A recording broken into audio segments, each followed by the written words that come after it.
This situation, I'm a new employee at a federal agency. I've never worked at a federal agency before. In fact, my whole career has been in private industry.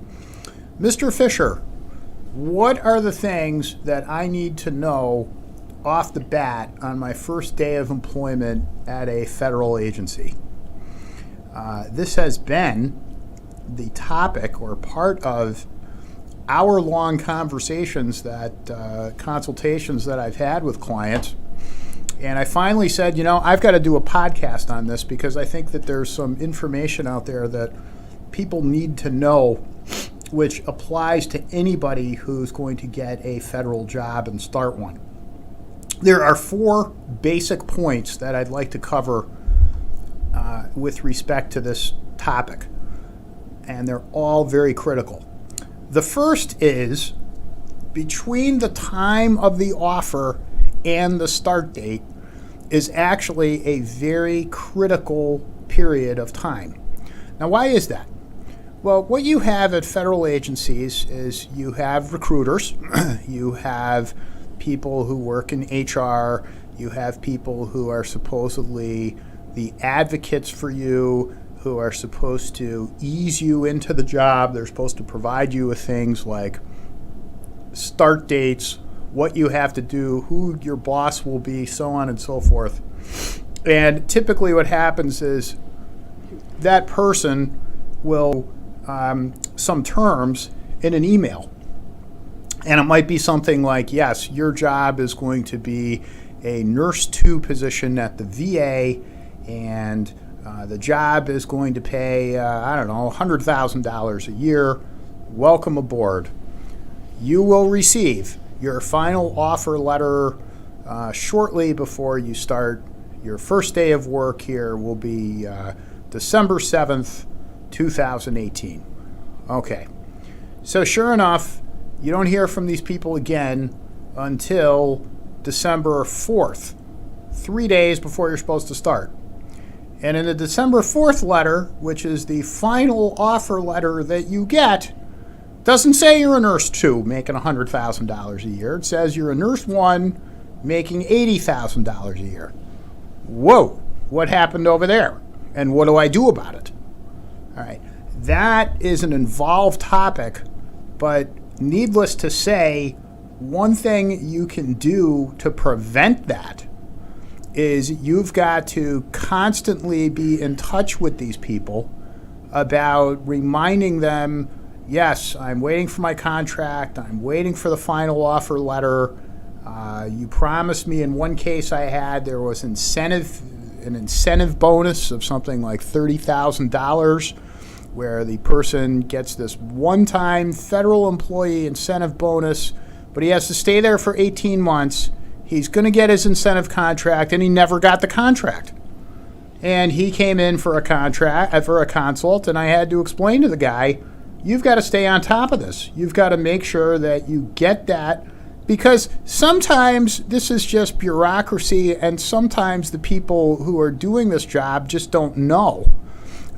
They have a lot to keep track of. They're not trying to screw you. It's just the nature of some of these HR jobs is they just can't keep track of everything. They make mistakes. So you absolutely have to stay on top of that and understand this. If you get a contract and the contract is different than what they promised you, you have to make a point of that immediately. You have to immediately go into HR. You have to immediately memorialize something in writing. This was not what you promised me.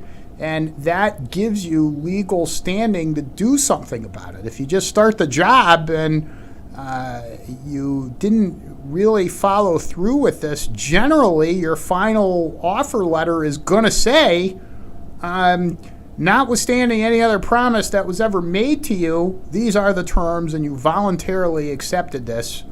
And in most cases, you lose the opportunity to challenge that. Pay attention to that period. Point number 2, I call this get-all handbooks. What does that mean? Day 1, you start the job. There are a list of rules the agency has. It's your job to find out those rules. All right, simple questions like, hey, can I take emails home with me? If my boss sends me an email, can I email it to myself on a private email account?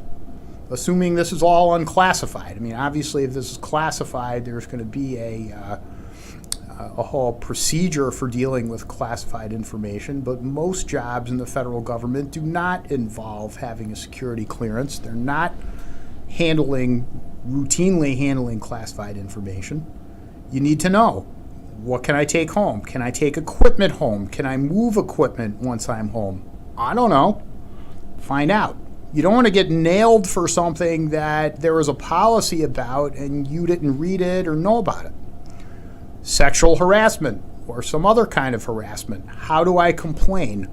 Where do I complain? To whom? Got to know those procedures.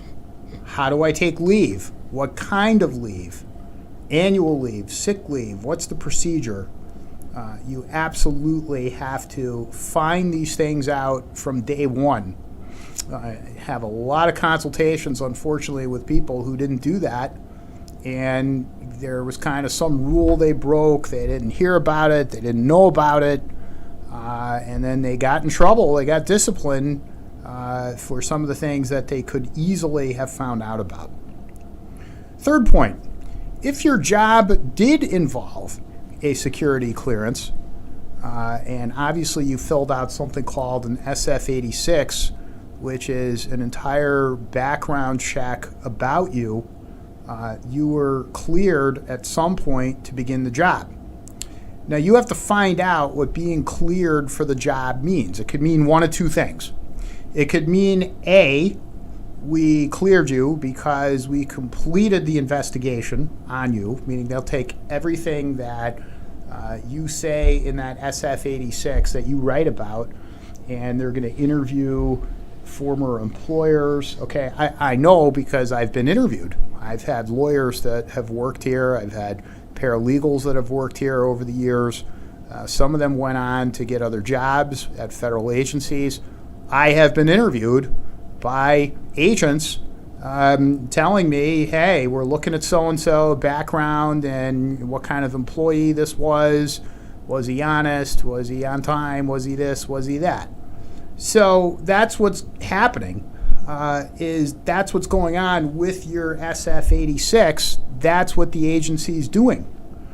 So you need to know, was that investigation completed and no employer badmouthed me and you found nothing criminal on my record or anything like that, and I don't have to worry about anything?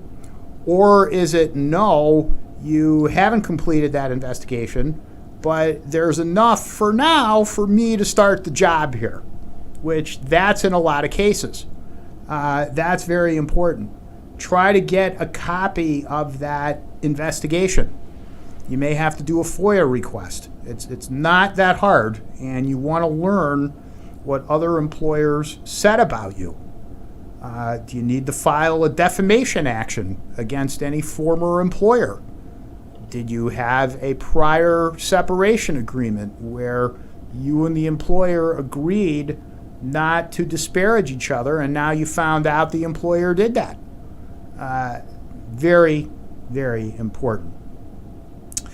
Of all the other things that I could talk about, and this list could be very, very comprehensive. I mean, these are kind of what I believe are some of the most important points for any new federal employee, but perhaps the most important, and I want to touch on this, the culture of your group, the culture of your work unit. You need to find what the culture of that group is. Now, when I say culture, I'm not talking about, is everybody African American, or is everybody Hispanic American or Jewish or something else. That's not the culture I'm talking about. I'm talking about the work culture, okay? You need to know what that work culture is, and you have to perform your job within that work culture, okay? For example, is it a formal culture or an informal culture? All right. Do people make appointments to speak with each other, or do they simply show up in other people's offices? Do people just walk over to other people and start talking, or do they knock on the office doors? Very, very important, because if you communicate in a way that's different than the culture, you will become the odd person out. You have to find out what that culture is. You have to find out how many widgets, so to speak, are made per month. All right? What's the productivity of, let's say you're working in an 8-person unit, okay? And all of you are some sort of analyst, okay? You're a budget analyst. Question: how many reports are typically done per productive employee a month? Okay, if it's, let's say, 5 to 10, you need to perform what I would say is in the top third of that range. All right, you don't want to fall below 5, that's for sure. You want to be one of the higher producing employees. Now, what's very important about federal employment, what's different about it than private industry, is you don't want to outperform your group. Okay, this is really, really critical. And when you're working at a private company, yes, you want to outperform everybody. You want to really go out there and generate a lot of business. You want to bring in your own clients, something like that. When you're in the federal government, no way. Those things are death. You don't want to outperform your boss. That's the surest way to find some sort of letter of counseling or something like that. Now, obviously, they don't tell you you are outperforming everybody here and making us look bad. They're not going to say that, but they're going to say some things that are very subjective. You know, you walked by Judy the other day and you didn't say hello or some other nonsense, because that's what they do to people who don't fit in, all right? So very, very important to understand that you're there within a unit, and the best way for advancement at a federal agency is through performance, but not outperforming people, and acting and conducting yourself within the culture of that group. That is extremely important. Finally, what I will say is, because these agencies are so large, make as many allies as you can in and out of your work group. You never know when there's some detail that's opening up, some other job that's opening up, and you've been friendly with people who your supervisor has no idea about you've been friendly with, and you can get a much better job and you can get career advancement. Very, very important. I think if you follow these points, this is a really excellent starting point for your successful career with the federal government.